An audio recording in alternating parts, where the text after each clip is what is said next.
As the summer sun began to rise, Melissa Thompson was checking her daughter's medications.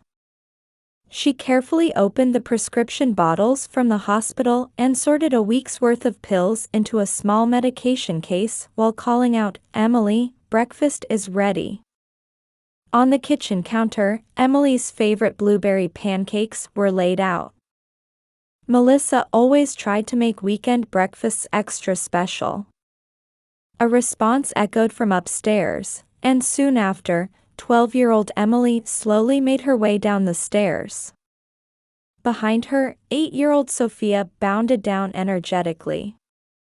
Emily's color looked good, and her condition had been stable these past few weeks. "Sophia, no running on the stairs," Melissa gently admonished. For the past 3 years since losing her husband, she had been raising her 2 daughters alone.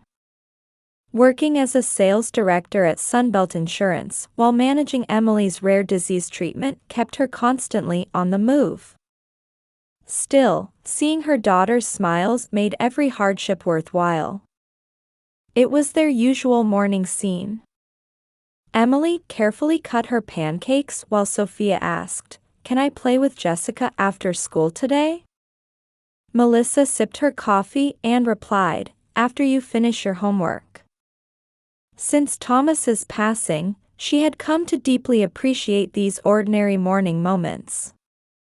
After Emily finished taking her medicine, Melissa said, "I'm heading out a bit early today. I have an appointment with Grandma."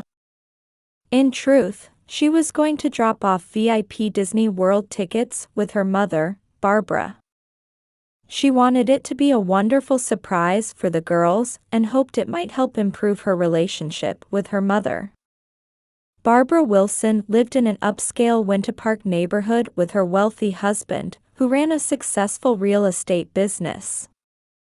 A country club regular who never missed Sunday Methodist church services, she held conservative values and particularly frowned upon the term single mother. She often said, "In our generation, families stayed together no matter what." Melissa's sister Rachel was the apple of their mother's eye. Now a mother of 10-year-old twin boys, Jack and Ethan, she lived in Winter Park like their mother and served as PTA vice president. Her husband Michael was a successful lawyer and a devoted family man. He always spent holidays with the children and was, in Rachel's words, the perfect husband. Mother had always doted on Rachel while being critical of Melissa. "Being a single mother looks terrible," she would say, or, "Aren't you being too lax with your parenting?" Such comments were often followed by financial assistance directed solely to Rachel's family. Even at Christmas, while Rachel's family received mountains of expensive presents, Melissa's daughters were given modest cards with the explanation, "This should be enough." Recently, though, Emily's condition had stabilized temporarily, and her doctor had given the green light for travel, saying, "It's possible now." Thanks to years of treatment, she was responding well to new medication and could lead an almost normal daily life. Melissa had booked VIP Disney tickets with special medical accommodations. It was supposed to be the perfect memorable experience for the whole family. Staring at the tickets, Melissa thought this might be a chance to restore family bonds. She wanted her mother to embrace her role as a loving grandmother. Through Emily's illness, she hoped her mother would realize what truly mattered. With these thoughts, she drove toward her mother's house. The Florida morning in late July was already humid. Families were beginning to line up in front of Walt Disney World's main entrance plaza, waiting for the park to open. In the flower beds leading to Magic Kingdom's entrance, Mickey-shaped petunias of various colors bloomed brilliantly in the morning mist. At 9 a.m., Melissa waited at the meeting spot with her daughters. Emily wore a white sundress with a straw hat, while Sophia was dressed in a light blue Disney princess dress. Both girls gazed up at the castle spires with excitement. Melissa finished yet another temperature check, confirming Emily's condition. "How are you feeling? Are you okay?" "Yes, I'm fine. I can't wait to go in." Emily's voice held an excitement rarely heard from her. During 3 years of treatment, she hadn't even been able to visit amusement parks with friends. How long she must have waited for this day. That's when Barbara appeared. Her blonde hair was styled more meticulously than usual, wearing what appeared to be a summer dress from an expensive boutique. There was something smugly satisfied in her profile. "Good morning, Melissa. Emily, Sophia."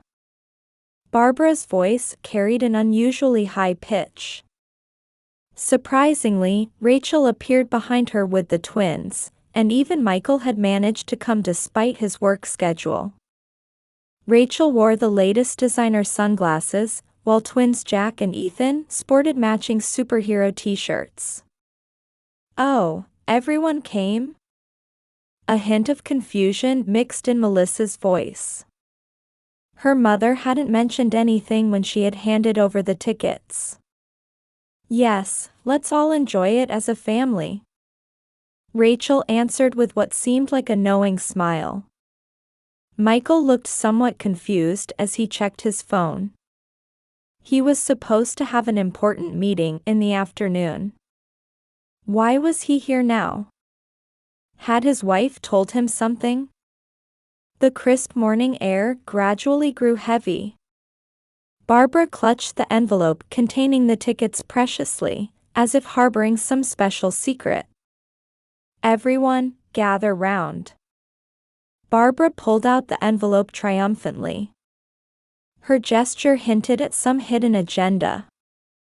"Mom, what about the surprise for the children?" When Melissa spoke up, Barbara twisted her lips into a smile. "Yes, it's a surprise. But I made some changes." Rachel put her hands on the twins' shoulders, giggling. "Children, Grandma has good news." Her voice carried a somewhat victorious tone. Around them, families continued to gather. Children wearing Mickey ear headbands, tourists munching on cinnamon rolls for breakfast. Everyone was looking forward to the start of a fun day. Yet around Melissa's family, an unnatural tension hung in the air. Just as they were about to present their tickets in the entrance line, Barbara spoke up with an expression as if settling an old score. "Actually, I changed the names on the tickets. Not for your children, but for Rachel's children." Those words cut through the morning air. "Thank you, Mom. The kids are just thrilled." Rachel's voice rang out unnecessarily loud. Melissa slowly took out her phone. The screen displayed her pre-booked digital tickets, VIP tickets with special medical accommodations. Tears welled up in Emily's eyes. She was clearly trying hard to hold them back. This special day she had looked forward to for months, the day that was supposed to reward her for enduring treatment. Sophia, being the younger sister, squeezed her sister's hand tightly. Though still young, she seemed to sense the gravity of the situation. The twin boys looked confused. Jack asked his mother, "Mom, what's going on?" but Rachel brushed it off with, "I'll explain later." Michael, returning from a work call, sensed the situation. His expression darkened. "What's going on here?" Barbara waved her hand elegantly, declaring, "Just a minor change," as if her actions were completely justified. Rachel sided with her mother. "I think Mom's decision is right. After all, Emily's not feeling well, is she?" At those words, Emily's shoulders trembled slightly. Melissa took a deep breath and said as calmly as possible, "Well then, shall we head to the entrance gate?" In the tense atmosphere, the group began walking toward the departure lobby. Near noon, Magic Kingdom's main entrance was overflowing with tourists. Under Florida's scorching sun, the serpentine line twisted and turned. Children's excited voices, smartphone camera shutters, and cheerful music from speakers all blended together. Emily stood quietly in line. Usually, the heat would make her feel ill, but today she was desperately enduring it. Sophia held her sister's hand, occasionally peering at her face with concern. "It's so hot." Barbara wiped her forehead with an expensive-looking handkerchief. She still gripped the envelope with the tickets. Rachel kept taking photos of the twin boys standing in front of her, while Michael checked his phone, clearly preoccupied with work matters. Finally, they reached the entrance gate. A young cast member holding a smartphone greeted them with a smile. Her name tag read Jessica. Barbara stepped forward proudly. "We have VIP tickets." Her gesture of removing tickets from what looked like a boutique envelope carried an obvious air of superiority. Jessica began checking the system. Then, her expression clouded slightly. "I'm sorry, but these tickets show as already being used digitally." The color drained from Barbara's face. "What? Please check again. These are legitimate tickets." Rachel hurriedly interjected. "This must be a mistake.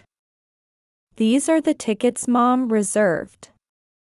At that moment, Melissa quietly stepped forward. She took out her smartphone and displayed the screen. "These are the legitimate tickets. VIP tickets with medical accommodations that I reserved 3 months ago." Michael began to understand the situation. "I see. These were special tickets with medical accommodations for Emily's treatment." People around them began to sense what was happening. Mothers with children cast sympathetic glances at Emily. Barbara and Rachel's faces gradually turned red. Just then, another cast member appeared. Her name tag read Judy. She approached the group with a warm smile. "Please wait a moment, everyone. We'll handle this as a special situation." Judy's voice carried the assured composure of years of experience as a cast member. The group was led to a back room. In the air-conditioned room, Judy carefully assessed the situation. Melissa began explaining. "My daughter Emily has been undergoing treatment for a rare disease for 3 years. Finally, her condition stabilized, and her doctor gave permission for travel." While showing the diagnosis and treatment progress saved on her phone, Melissa continued. "These VIP tickets include special medical accommodations, priority access to first aid stations, standby medical staff, wheelchair-accessible FastPass, and even emergency transport services if needed." Judy listened intently, nodding deeply. She occasionally checked information on her dedicated tablet and took notes. "By trying to change the reservation, your mother and sister almost prevented Emily from receiving necessary medical services." Judy's voice was gentle, but her words carried weight. Barbara and Rachel's expressions froze. Michael looked at his wife and mother-in-law sternly. The twin boys, seeming to grasp the seriousness of the situation, moved closer to Emily. "Grandma, why did you change Emily's tickets without asking?" Ethan's innocent question cut through the heavy atmosphere. Judy checked her tablet again and offered a warm smile. Don't worry. We'll handle this specially according to Disney's guest service recovery policy. She efficiently began arranging additional tickets. In another back room, coordination with the medical response team had already begun. Our wish is for all children to create wonderful memories. I sincerely hope we can deliver special magic to everyone today. At Judy's words, the room's atmosphere gradually softened. Regret appeared in Barbara's eyes for the first time. Rachel cast apologetic glances at her nieces. Thank you so much, Michael said with sincere gratitude. His voice seemed to carry hope for the family's future. In a corner of the room, Emily and Sophia had started talking with the twins. The children's innocent laughter would eventually begin to melt the walls between the adults. The warm air conditioning breeze announced the start of a new day. Outside the window, Cinderella Castle sparkled in the morning light, as if watching over the beginning of this family's new chapter. The special reception room in Magic Kingdom's back room was a quiet space separated from the park's bustle. Surrounded by walls adorned with Walt Disney's photos and early Mickey Mouse sketches, the group sat at a round table. The comfortable air conditioning gently eased the tense atmosphere. Judy distributed lemonade to everyone and discreetly stepped out. With 40 years of experience as a cast member, she knew this moment would be crucial for the family. A moment of silence followed. The children were in another room, enjoying Disney character coloring books with a dedicated cast member. Their laughter faintly filtered through. Let me speak, Melissa quietly began. Since Thomas passed away, every day has been a battle. Her voice trembled slightly, as if holding back deep emotions. Working as an insurance company's sales director while managing Emily's treatment. Going back and forth between hospitals and work all day. Sometimes calling ambulances in the middle of the night for fevers. But during those times, Melissa took a deep breath and looked at her mother. Mom, you always said things like being a single mother looks bad, or if you tried harder, you could find a better treatment center. Always just those kinds of words. Barbara's hands trembled slightly on the table. What I wanted wasn't just advice. I wanted your love, Mom. What Emily and Sophia wanted was the warmth of a normal grandmother. A tear rolled down Melissa's cheek. These Disney tickets. I entrusted them to you because I thought it could be a chance to repair our relationship. Michael quietly interjected. Let me say something too. His expression was more serious than his usual gentle demeanor. Yes, our family is financially blessed. But that's no substitute for love. What children really need isn't material luxury. Regret appeared in Rachel's eyes for the first time.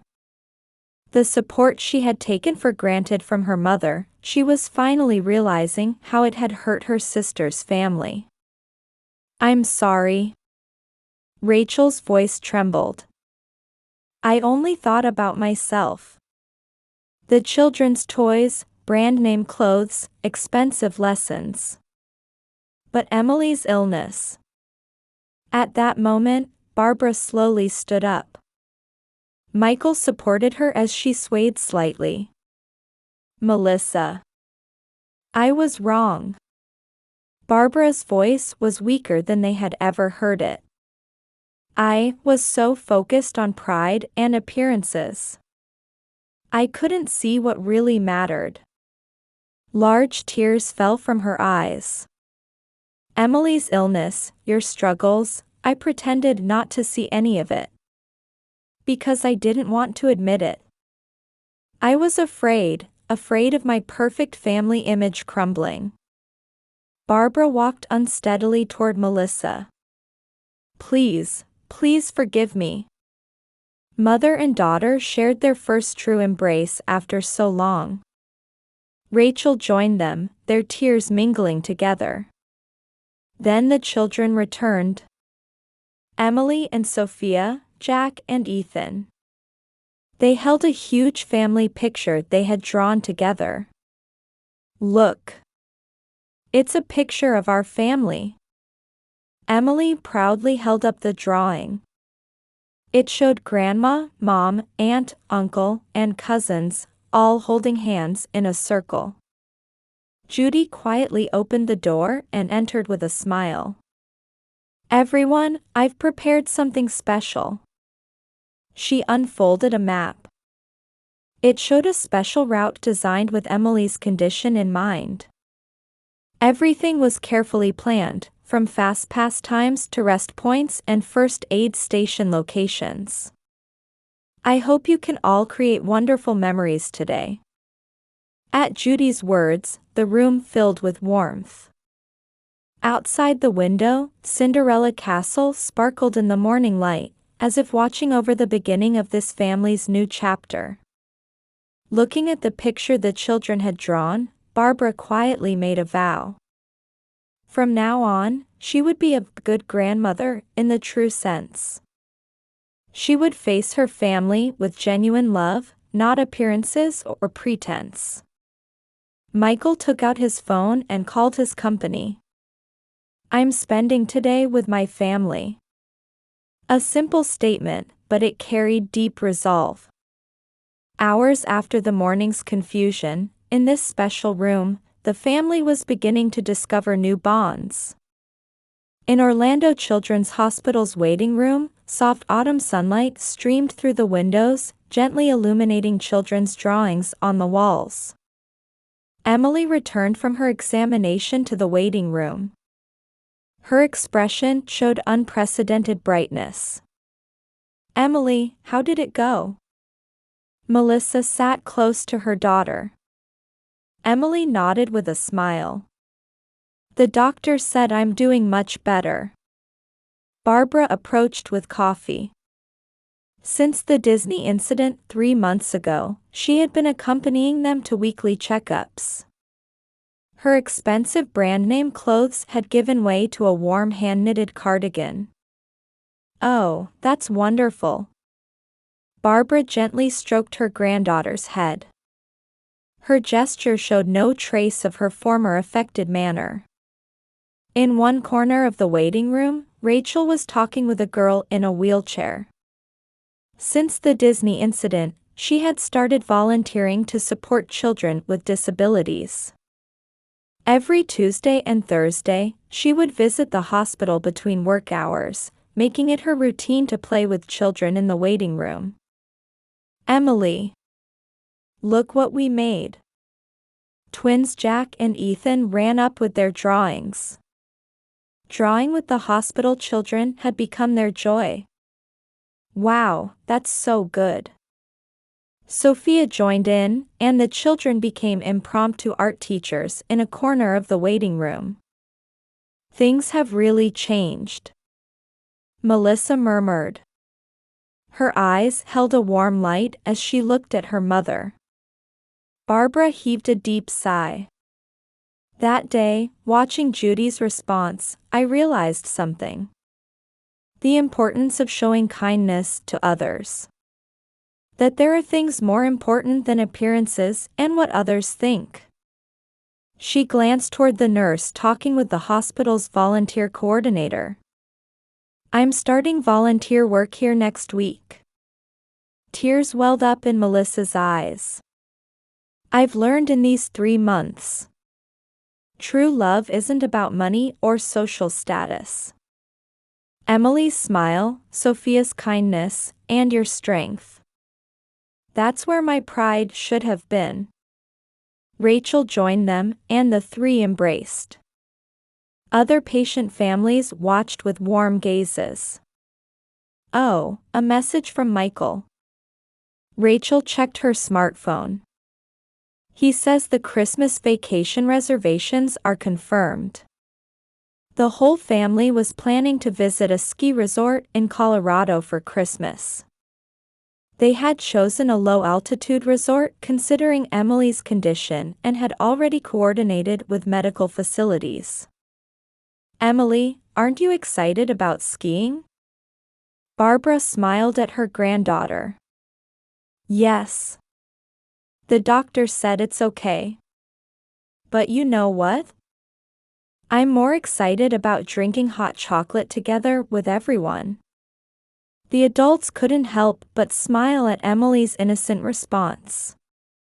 Just then, the waiting room door opened, and a familiar face appeared. It was Judy. After retiring, she too had started volunteering at the hospital. The children ran to her. Judy gently embraced each one. I have special news today. Judy took out an envelope. It was an invitation to the hospital's charity event. We're planning a special show for the Christmas season. Of course, we'd love to have all of you participate. Barbara and Rachel immediately showed their support. Both had already become actively involved in various hospital activities. Melissa also volunteered to handle fundraising, putting her work experience to use. I think we'll make a wonderful team. Everyone nodded at Judy's words. Outside the window, Orlando's cityscape gleamed in the autumn sunlight. On the waiting room wall hung the new family picture Emily and the others had drawn. It showed everyone they had met, hospital staff, volunteers, and all the people they had encountered. Everyone holding hands in a big circle. Hey, Grandma. Emily snuggled close to Barbara. You know what? I want to become a doctor when I grow up. I want to help sick children. Barbara gently embraced her granddaughter. You can definitely do it. Melissa quietly watched the scene. The incident at Disney World 3 months ago had indeed been a painful experience. But without it, perhaps they wouldn't have found this happiness. Family shapes sometimes change in unexpected ways. But sometimes those changes can create new bonds. Melissa now truly believed this. In the warm atmosphere of the waiting room, their new family story continued to unfold, quietly but surely.